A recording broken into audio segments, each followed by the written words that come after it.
Everybody, thanks all for attending our event tonight. First of all, I would like to mention that we are holding this event in the unceded Algonquin territory.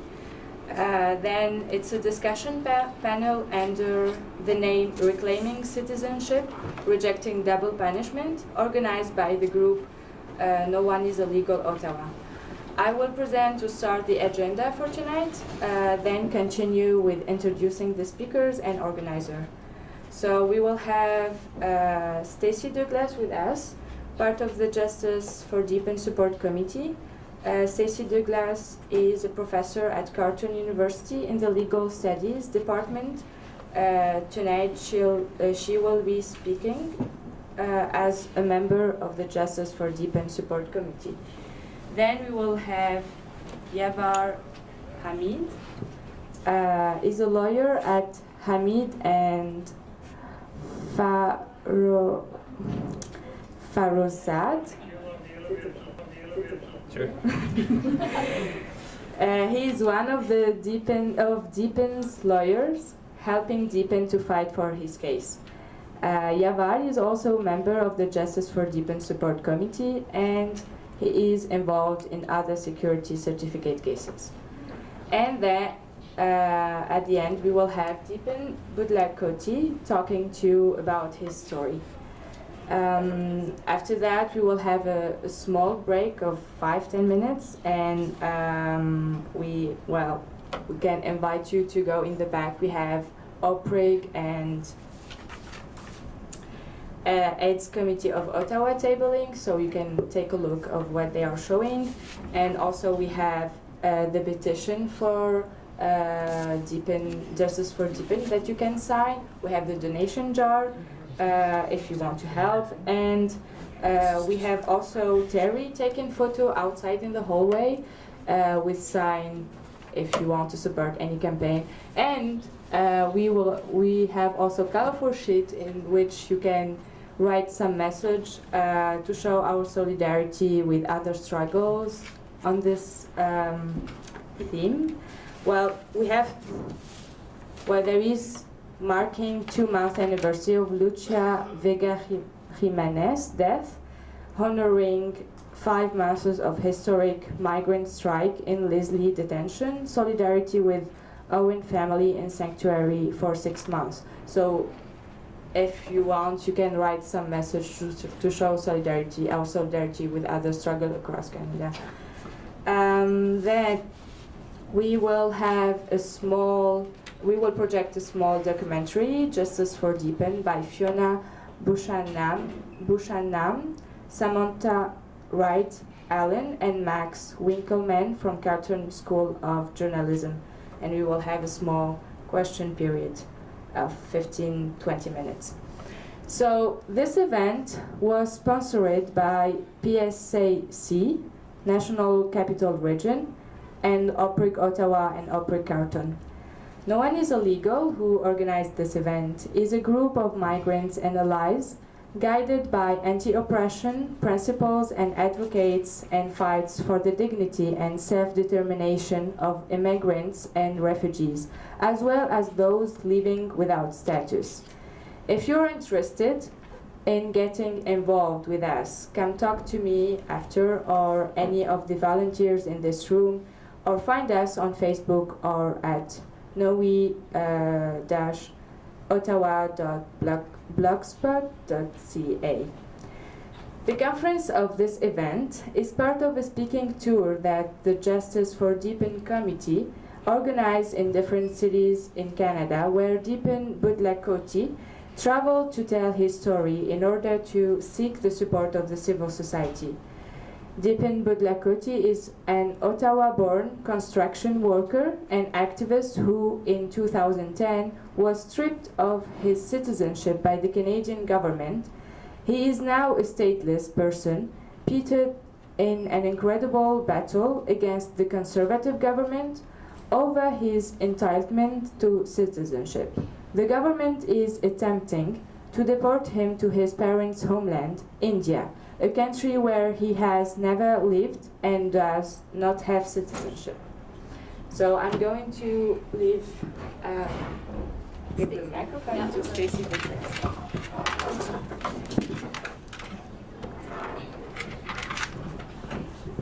Thanks very much to Cinda for hosting, and to the No One Is Illegal for hosting this event tonight. And thanks to all of you for coming out. It's great turnout.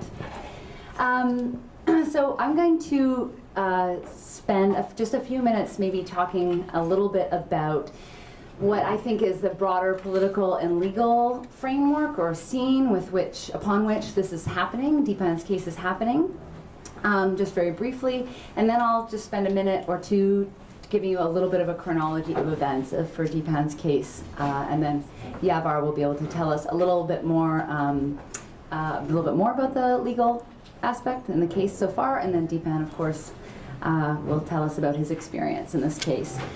So there's kind of two broad political and legal things that I think are actually quite significant to what is happening here, and what I'm going to present is, I think, quite a fairly liberal critique or a liberal analysis, but I still think it's important to discuss.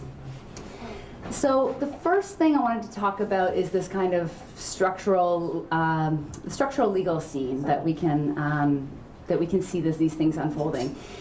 And I guess the best way to talk a little bit about that is to talk about this gentleman named Edgar Schmidt. And I won't talk too much about this.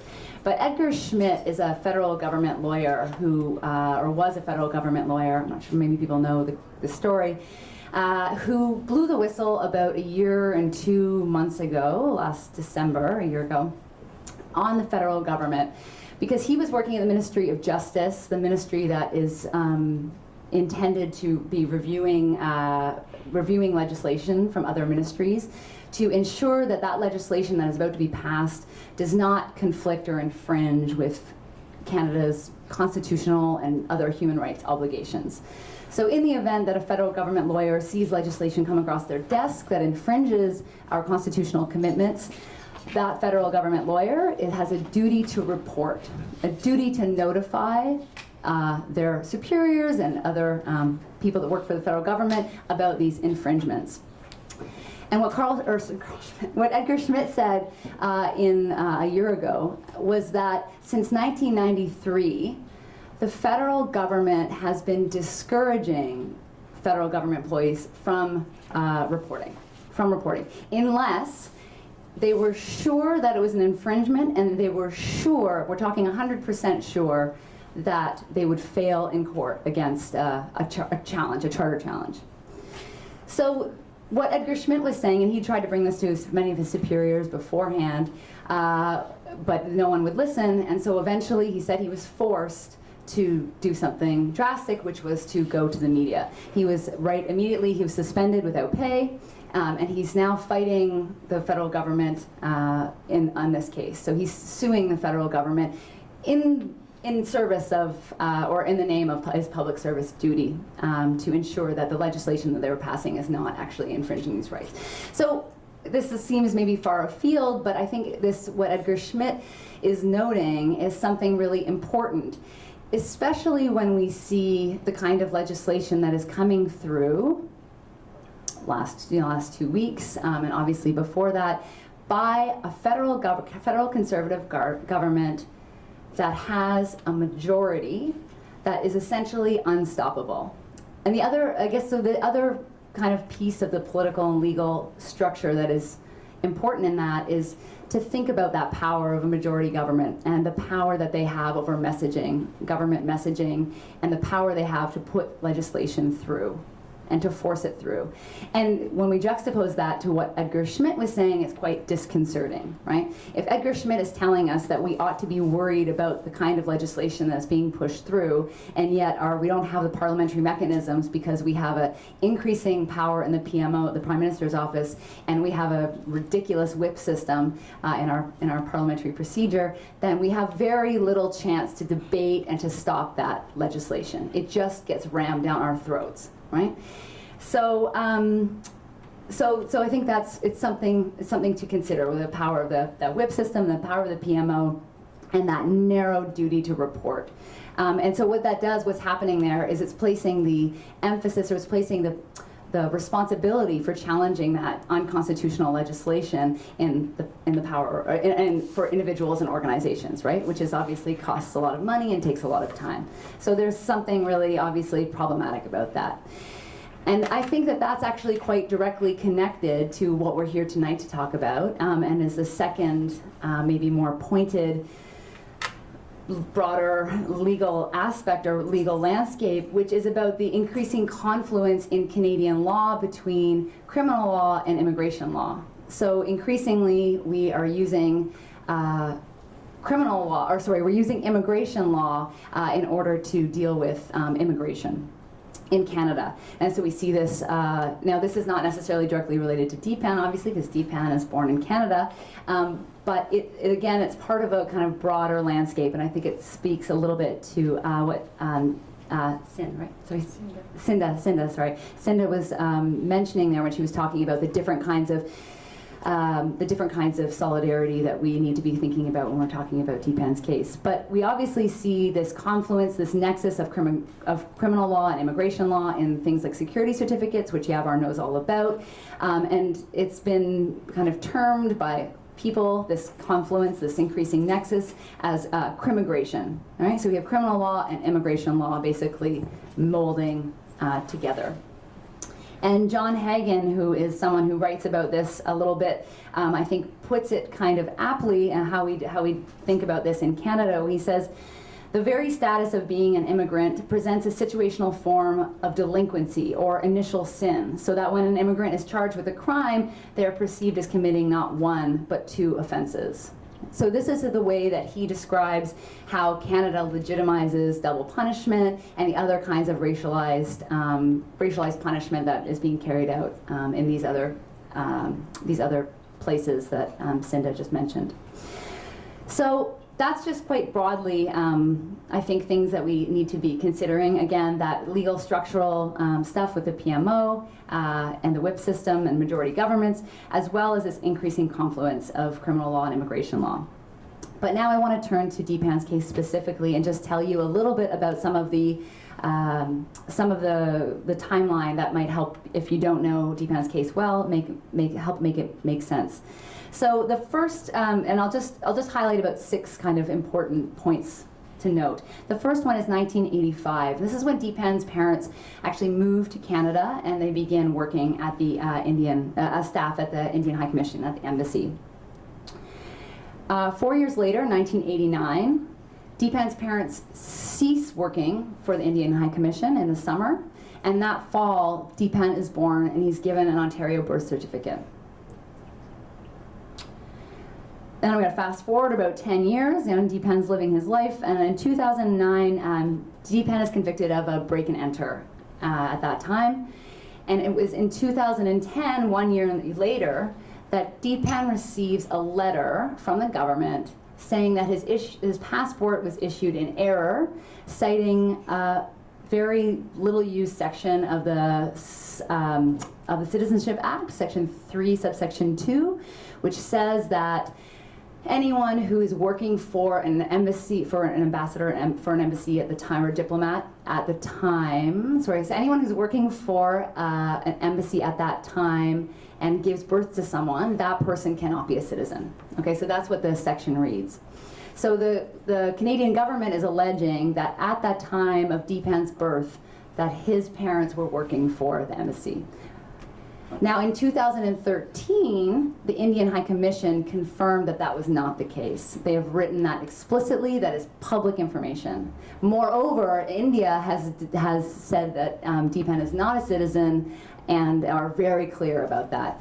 So effectively, since Deepan's passport has been issued in error and he's been deemed inadmissible and given a deportation order, Deepan is effectively stateless.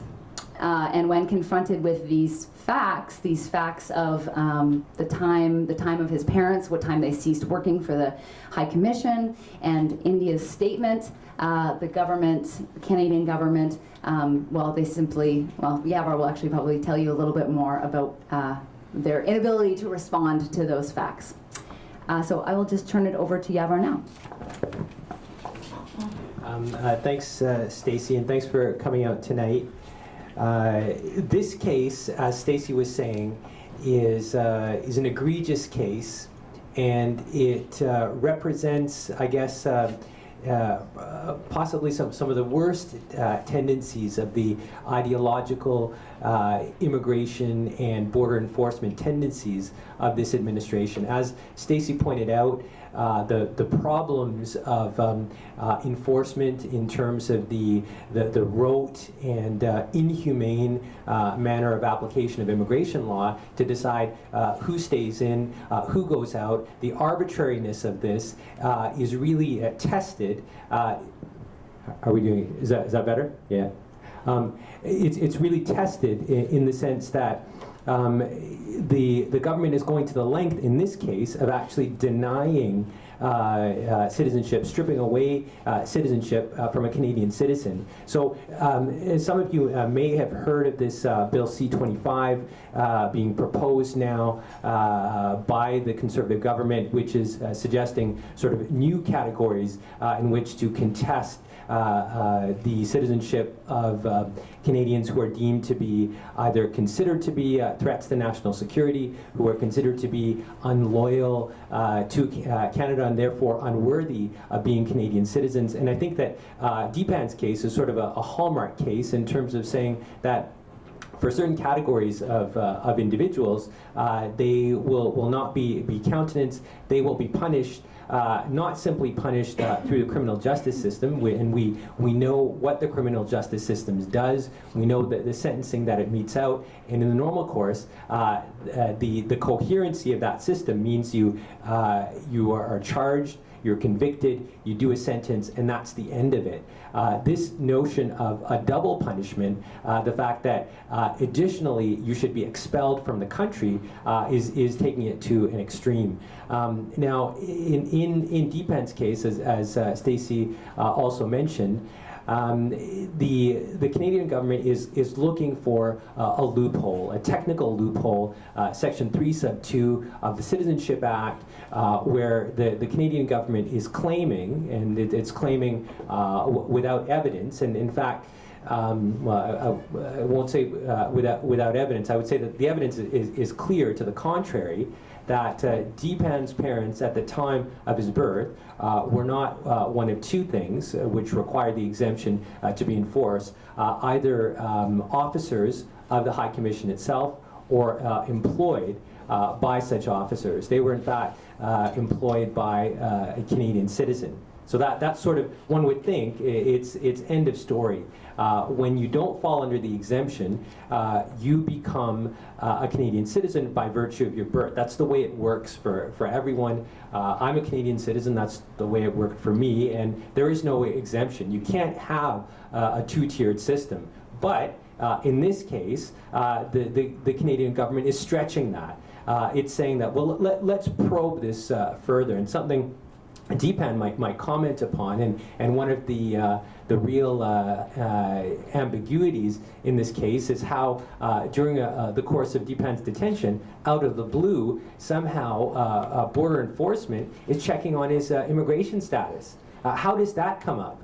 When he's in a provincial correctional facility, how does it happen that border services are just looking in to see, well, maybe this person who doesn't appear to be Canadian, let's probe into this individual's background and test whether there's a loophole going back 20 years in their background. And we don't know. We don't have the documents to establish how this specifically came up in Deepan's case. But on the face of it, it shows that there's some mechanism of profiling going on, because there was no logical reason, there was no reason basis for someone to probe into the background of Deepan, who was and is, I might add, a Canadian citizen.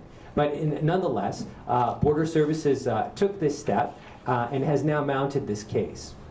I've told you a bit about the factual and legal context of the Citizenship Act. That will be debated in the course of an application that is now before the federal court. Again, I think that our evidence is clear as to where Deepan's parents were working at the time of his birth. But the thing that's most egregious about this case, and I think it goes back to Stacey's initial comment, is that, well, whatever technical argument that the Canadian government might pull out of a hat to say that, well, really for whatever technical operation of the Citizenship Act, as we would like to interpret it, we think that this exemption does apply. Fine. Say it does apply. Then what? Deepan will remain in legal limbo in perpetuity? And that is the only corollary of that theory of the case, that the Canadian government wants Deepan to languish in conditions where he's not welcome here in Canada. India has said, and we have this evidence, which was, I might add, suppressed from Deepan for years, which the Canadian government was imparted from India, that India says, well, he's not an Indian citizen. Deepan can't apply for Indian citizenship. He is in a no man's land. And what's so terrible about this, and this is where I think one can only imagine the consequence of statelessness, where you attach your hopes, your affinity, your background, your culture, everything to a place, and that's just simply stripped away by a decision of a public official, by a minister, without adjudicative process. This is something, again, that's exceptional in terms of the way that it's happened, but in terms of a broader ideological strategy, I think it's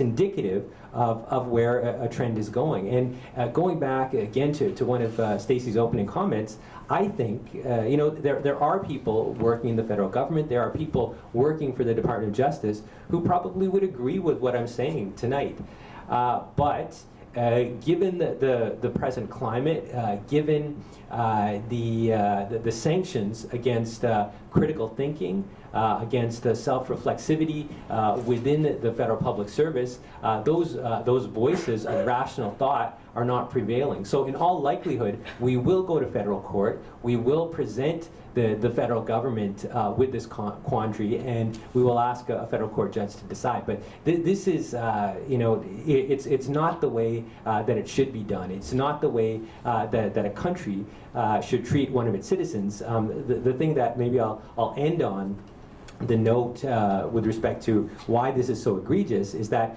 in 1961, a treaty was created to limit statelessness, the International Convention on the Reduction of Statelessness.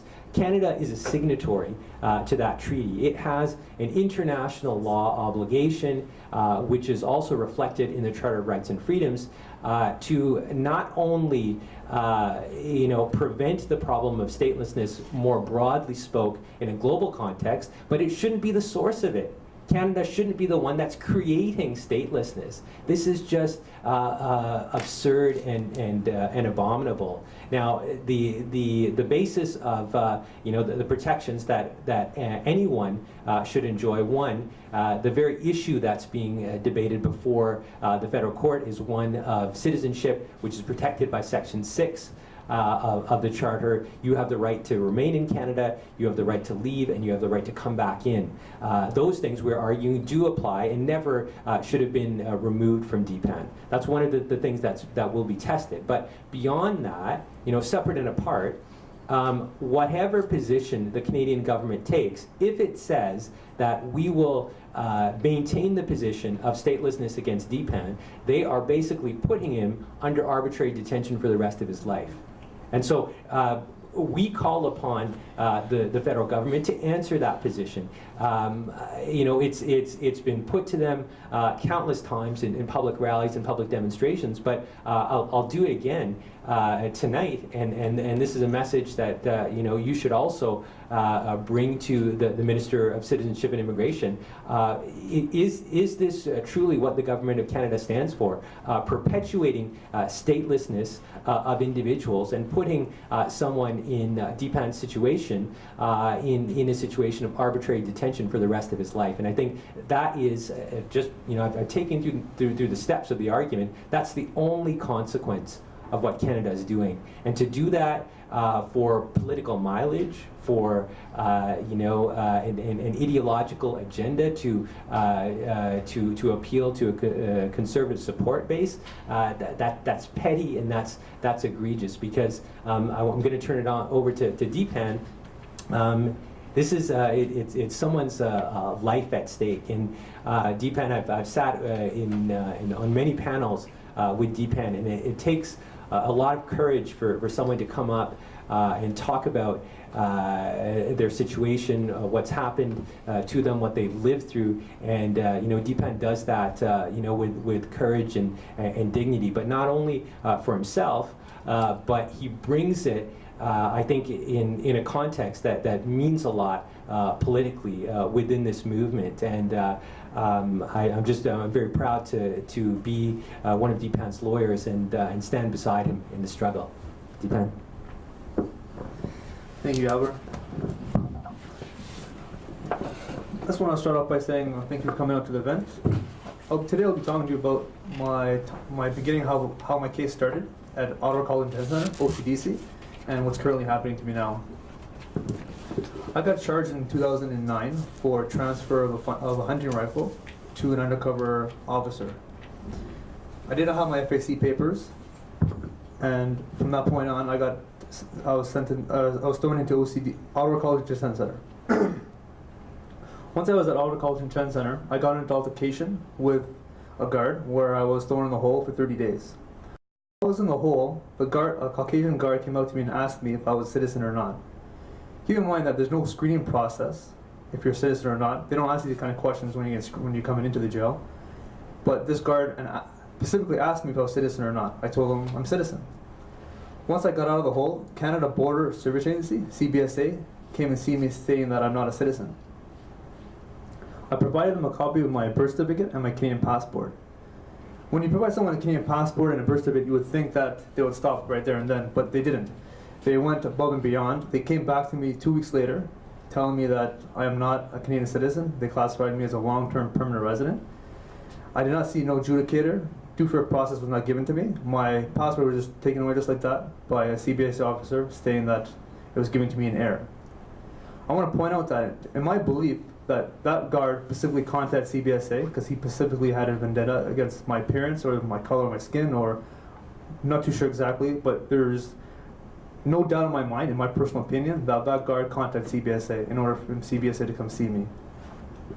That being said, once the process has started, I contacted media and I got media involved. The public safety minister got involved and stopped my deportation for approximately about 8 months. Once I got sentenced to 3 years, which is a minimum mandatory sentence for transfer of a firearm, regardless of the type of firearm it is, my deportation order recommenced. I was transferred to Millhaven Penitentiary. At Millhaven Penitentiary, based on my immigration status, I was not able to downgrade to a lower security. So they held me at Joyceville Penitentiary, which is a high-medium security penitentiary. Based on the fact of my immigration status, I could not downgrade, and I could not take programs or to rehabilitate. The whole philosophy in jail is that you want to rehabilitate to society and downgrade. But I wasn't given that opportunity based on the fact that I'm dealing with immigration. Immigration came to Joyceville Penitentiary. I had a admissibility hearing. During my admissibility hearing, I brought certain types of evidence and sworn testimony from a specific doctor. The adjudicator dismissed certain aspect of my case, and that adjudicator had the ability to say that, yeah, I'm a Canadian citizen.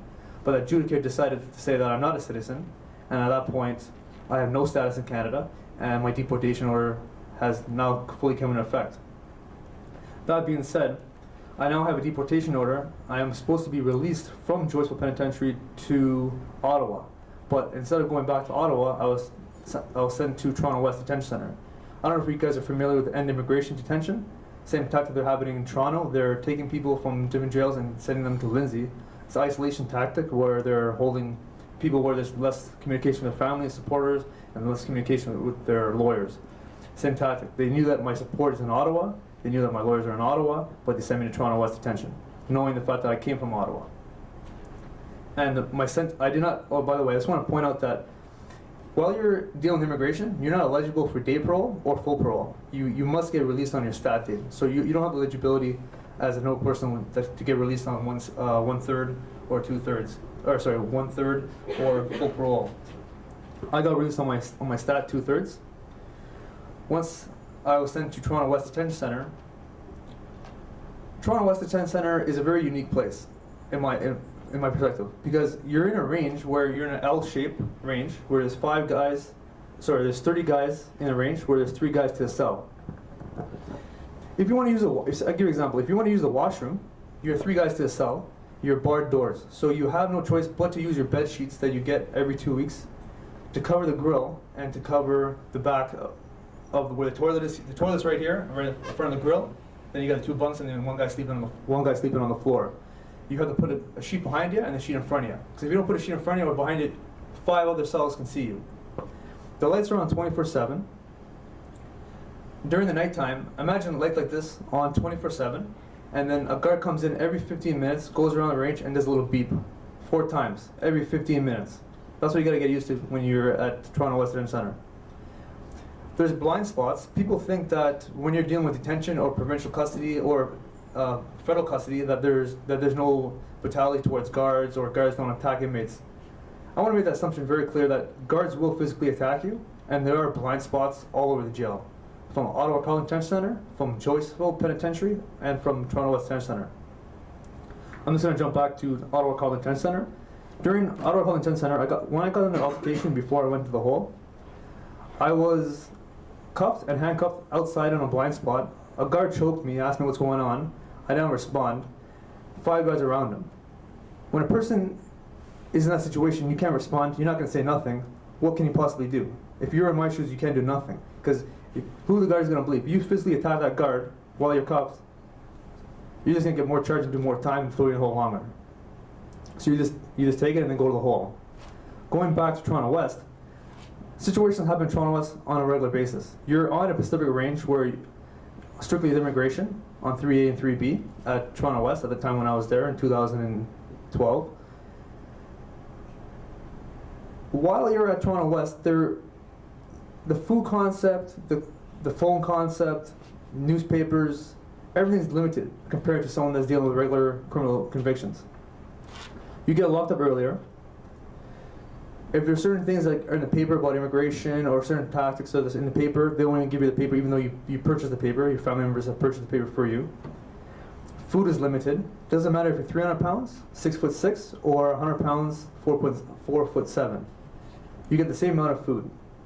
Seeing the doctor, that's a joke. You want to see a doctor, you're supposed to get healthcare services on a regular basis, but you don't. You want to see a doctor, you got to put a request in after request after request. That's if you even get a request or a piece of paper and pencils coming in Toronto West. They treat you like you're a dog, essentially, in my opinion. Going from Toronto West Detention Center, I had to go for detention review. I went through 7 detention reviews before I got released. I got released to my parents, where I want to point out that I haven't lived with since I was 12 years old. I became Crown Ward at age 13. It's basically state ward. My parents were no longer sole, what's a better word to say, man? Sole. You weren't in their custody? Yeah, they didn't have any power or any custody over me. It was a state. That being said, now I'm released to my parents. Once I got out, I filed access information request forms. I was actually shocked when I got some information back. Some of the information I got back is that CBSA, 6 months prior to me even going to Toronto West Detention Center, knew already that in this position was that I'm not an Indian national, will not issue me no documents. But they still held me at Toronto West for 6 months before I got bail. I was on conditions when I was released. Some of my conditions were I reside in 99 curfew. I could not do any training. I could not work. I had to sign in CBSA every 2 weeks. If they wanted a document from me, I had to provide that document in 24 hours. If they wanted a document signed by me or my parents at the time, and my parents refused to sign that document, I would get thrown back in jail. Once I was released, these are the conditions I'm living in.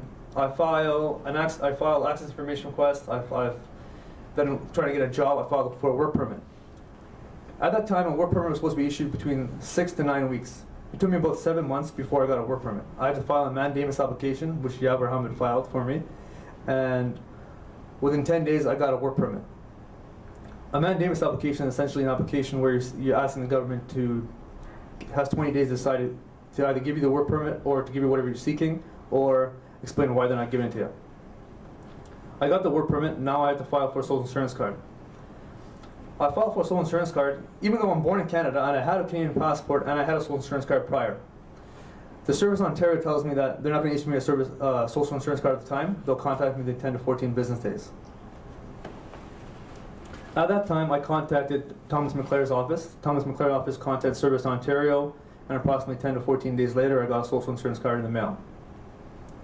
That being said, now I have a social insurance card and a work permit.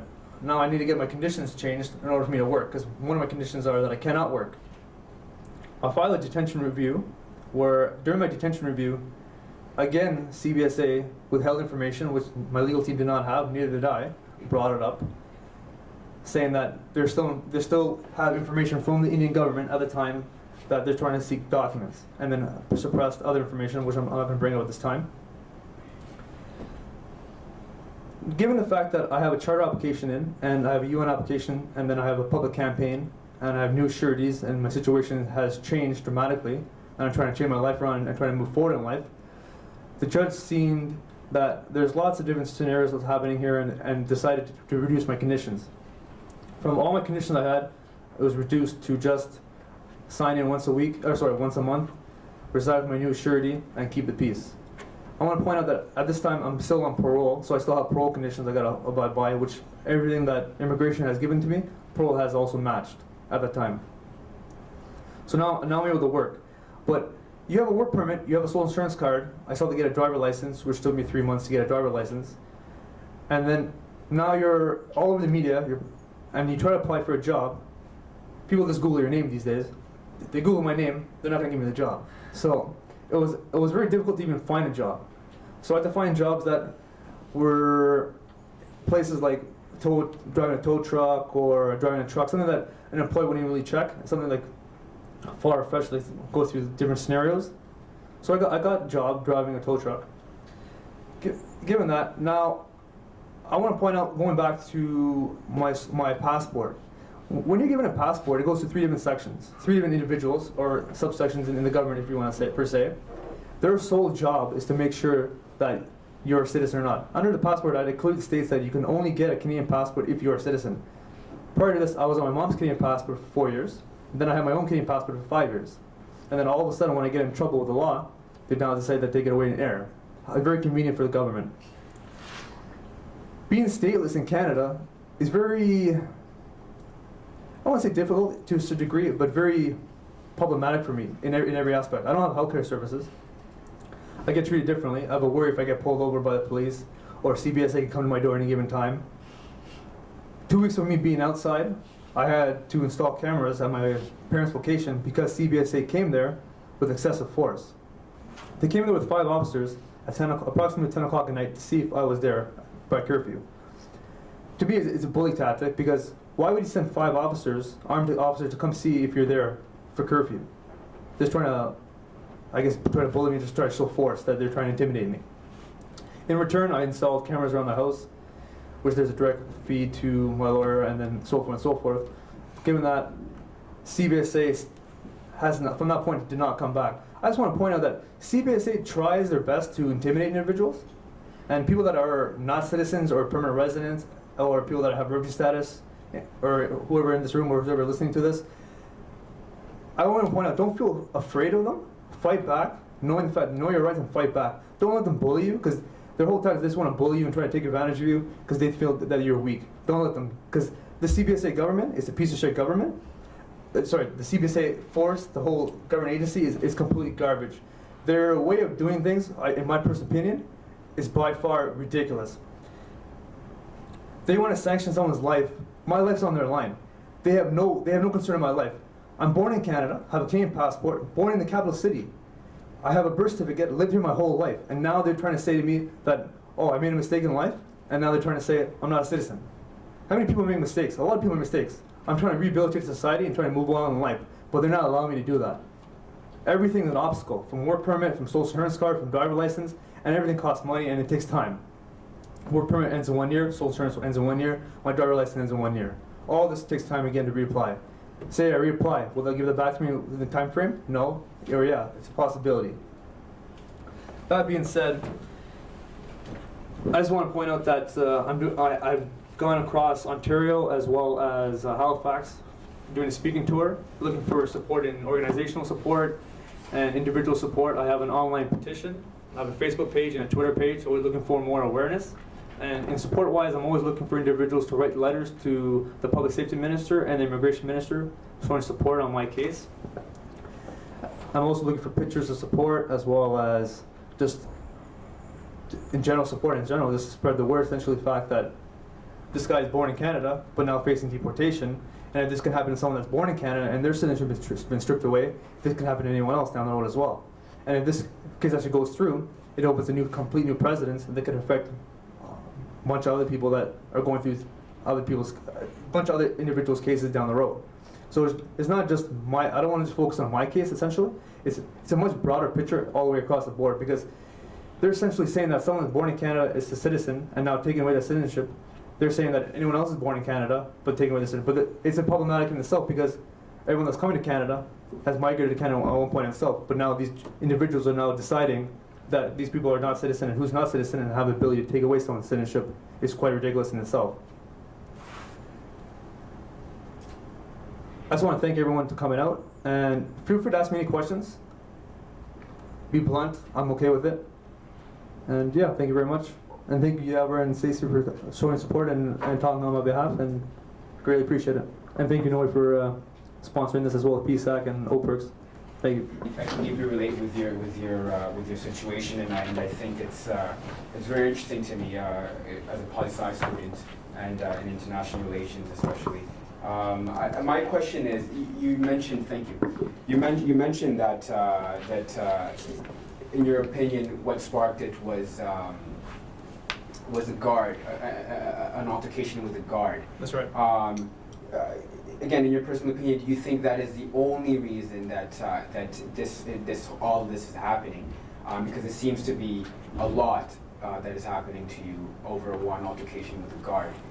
Do you feel? Another question leading to that is when you requested for access to information, was anything that was revealed that there was an investigation prior to, or anything of that sort? As soon as you got charged with the crime that you got charged with, was there anything that indicated that it was more than just the altercation, and then the CBSA looked into it, or was it just at the moment of the altercation and the CBSA came into it? That was at the beginning of the case, or was there prior knowledge or prior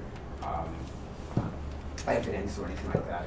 There was nothing prior to it at all. I got an altercation. This one Pacific guard asked me if I was a citizen. Yeah. 2 weeks later, CBSA came see me. Sole fact why I say this, because at that time, I had a much puffier hair and a much longer beard. I got an altercation with a guard, I got thrown in the hole. If I was white, do you think the guy would ask me if I was a citizen or not? Or if I was from Australia? If I was from Australia? I don't think so. That Pacific guard asked me if I was a citizen or not. 2 weeks later, CBSA came see me. And then it's just ripple effect. When you provide a document that shows your Canadian passport and a birth certificate, you don't think that the CBSA would just stop right there and then. That guard probably knows a CBSA officer, in my opinion, and that CBSA officer now went beyond and beyond to go and check if I was a citizen or not. Because any realistic person, when you see a document, Canadian passport, birth certificate, you'll think right there in the spot that this person's a citizen. But he went above and beyond and went so far back and found this little technicality they're trying to use against me now. So it's all from that point, from that one guard has personal vendetta going towards me, or based on the fact that there's a lot of altercation and various shades of that OCDC's majority of the population is colored individuals, and you get slotted depending on your religion and depending on your skin color and where you're from, depending on what pod you go to. So if you're Indian and Jamaican, you go to pod F. If you're Native and white, you go to pod E. So they'll ask you this question before they even put you in which pod. Deepan, can you please touch on a little bit of the technicality that they're trying to use against you in this case, and why is it managing to hold so steady and to make it all the way to the Supreme Court? What technicality are they using that exactly gets you in this position? Okay, at this point, we're not in Supreme Court, we're in federal court. Federal court, sorry. Okay. And the technicality they're using is that they believe that my parents had diplomatic status or diplomatic privileges as household staff at the time of my birth. But on the contrary, since September 18, at the press conference at Parliament Hill, we confirmed that the former High Commissioner clearly stated that my parents did not work for the High Commission in any capacity whatsoever since June 12, 1989. To this effect, we also have a doctor at my disability hearing clearly stating that my parents did not work for the High Commissioner and worked for a Canadian citizen. So you have two. You have a person that has a double doctorate, and then you also have the former High Commissioner in Canada at that time, clearly stating that my parents did not work for them and worked for the Canadian doctorate. But yet the government has no position on it and still proceeding. And my last question, as a student of IR, is what does this mean for Canadian and Indian relations? Is there a sort of talk going on with safety ministers in terms of the situation, or has it gotten that much attention in India as well as here? Or it hasn't got international attention. There's media articles and they've been on Indian news in India, but as in terms of relations both between, I'm not too sure. I think Yavor will have a better answer for that, because I'm not too sure if they have or not, because I haven't seen any information. It's just like very vague question. I'm not too sure how to answer that. Yeah, I did. Yeah. okay, well, thank you again for your time, and thank you for sharing this story with us. Thank you. All right, thank you. Ben, I want to know, you called it the hole. Yes. Could you just tell us what is the hole? A confinement. Your confinement in a hole is like you're in a room where there's no window, you can't see outside, and it's just concrete slab. They take away your 3-inch bed you have through the daytime, and they give it you back to your nighttime. You're either in a jumper or they leave you in your boxers. In the hole, you have to bang on the door to get a toilet paper. You're lucky to get toothpaste, toothbrush. They basically treat you like crap, essentially. So it's total isolation, Total isolation, and you stay there all the time, all the time. and they put your food in through a hole or something? There's a little slatch on the door. Your food comes into the slatch. And are the lights on all the time? Lights on 24/7. Doesn't turn off at all in the hole. Okay. And there's no mattress, you said? No mattress during the daytime, and nighttime they give you back the it's not even a mattress. I don't consider it a mattress. I consider it like a little plastic piece they give you that's like 2.5 inches, 3 inches thick. No pillow, just built in. Apparently, what they say. So for during the day, can you read? If you're lucky, if you have the privilege to read, they'll give it to you. Some privilege they don't. Like in my circumstance, I had nothing. But over time, if you're in the hole for a long period of time, or say you're behaving and not causing problems, they'll give you a book after 2 weeks. But when you first go in the hole, they don't give you nothing. And is there a chair? Are you sitting, or do you sit? There's no chair. There's just concrete slab. And you were there for how long? 30 days. Like, what effect did that have on you? Well, I started talking to myself, and I started getting more angry. And then once I got out of the hole, and the CBSA came to see me, I even got more frustrated and more angry, which caused me a lot. It caused me a lot of stress, essentially, because I got a notification over a newspaper that had nothing to do with me, but yet I'm there, so I got sucked into the altercation because there's groups of individuals fighting, and then I get pulled out, and the guard's asking me questions, but by me not responding to the guard and not saying nothing, I get thrown in the hole, and then me thrown in the hole over something that I had nothing directly involved. I wasn't directly involved in, but I'm in the hole for it, and then the guard's not treating me like shit in the first place, and then the guard asking me if I'm a citizen or not, and not having nothing, not having a toothbrush, not having toothpaste, not having a mattress daytime, staying in my boxers at one point. It just, you get treated like shit, and then you don't feel like a human. You feel like you're a dog, essentially, and it affects you mentally. The more time you stay in the hole, the more time you start going, like, start thinking of different. You have lots of time to think, and you just keep on thinking, and then my thinking got me to get me more angry, and that's what happened. And just one more thing, is that the hole there, those 30 days, is that the worst thing that happened to you during your detention overall? Is that like, can you think of it as like the worst, the peak thing, or? That's not the worst thing, no. No, what's the worst thing? When at Joyceville Penitentiary, there was a stabbing that happened in Joyceville Penitentiary. We were locked down for 3 months. So I was locked myself for 3 months, and they did flash grenades on the yard. And I had to go get, I was tear gas all over me, and then I couldn't take a shower for 3 days. That was the worst. Couldn't do what for 3 days? Couldn't take a shower because of tear gas. Can't take a shower because there's a stabbing that happened, an altercation that happened, and the whole jail went on lockdown for 90 days. And they're just doing range by range to go take a shower because there's a riot kind of situation at Joyceville. And why is that? Like, why is that worse? Why is that bad? Well, my eyes are burning, my skin's burning. I'm isolating in a cell for 90 days, I don't have no communication that much with anyone. I can't make a phone call to a lawyer. I had to wait to take a shower. I have a little sink, so I take a little bird bath. But it's still, you don't have like. Imagine your eyes burning, your skin's burning, and there's altercations happening, and it affects your whole daily life because now you're in your cell for 90 days straight. You come out lucky. If you're lucky, you come out after the first 3 weeks, every 4 days to take a shower, use the phone. If you're lucky.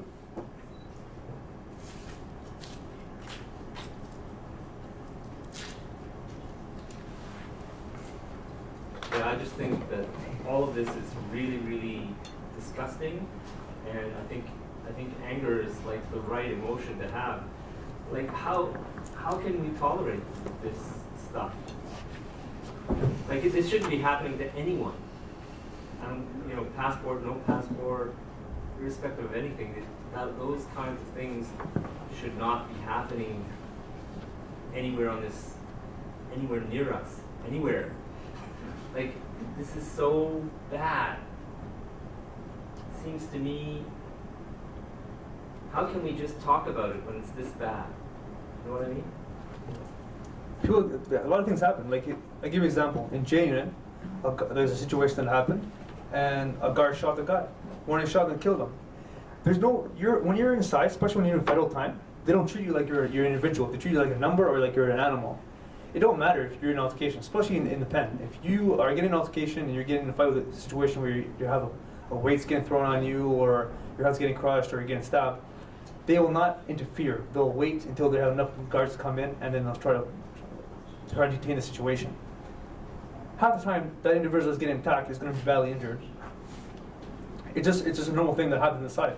People don't realize that. People have to see all the good stuff that's happening. Oh yeah, you get charged, they're trying to rehabilitate society, the conservative government makes it look like all these programs are happening and doing better, tough on crime, mandatory sentence. It's actually not, because now you're in Joyceville or you're in the pen system where you're doing 5 years, 3 years, 7 years, and you're double bumping somebody, it just causes more altercations. You're gonna double bump someone that's doing 7 years in time, or 5 years in time. It's mentally and just mentally and just living through the experience. It's not a fun time at all. It's a problematic time, and a lot of people don't realize that.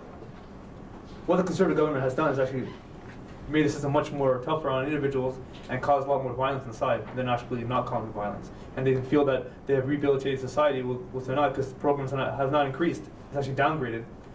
If you want to do a rehabilitation program, they'll give it to you at the end of your sentence. But in the meantime, you could have gotten the beginning and then downgrade to lower security. But this is a normal thing in Joyceville Penitentiary. I can only speak for Joyceville and Millhaven and J Unit. I can't speak for any other institutions. Just want to make that clear on. Thanks. Thank you.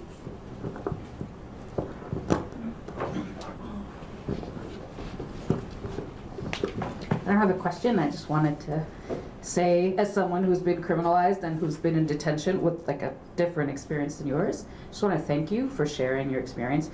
I know how hard it is. I know how hard you work. I see you posting and doing this stuff all the time, and what people don't recognize is just like how hard it is when your life is like a cause and you have to do the work, but at the end of the day, it's just so tiring, so exhausting, and I just want to say like thank you for being here. I really appreciate you sharing your story and just how resilient you are, and just wanted to share that. Thank you. Thank you.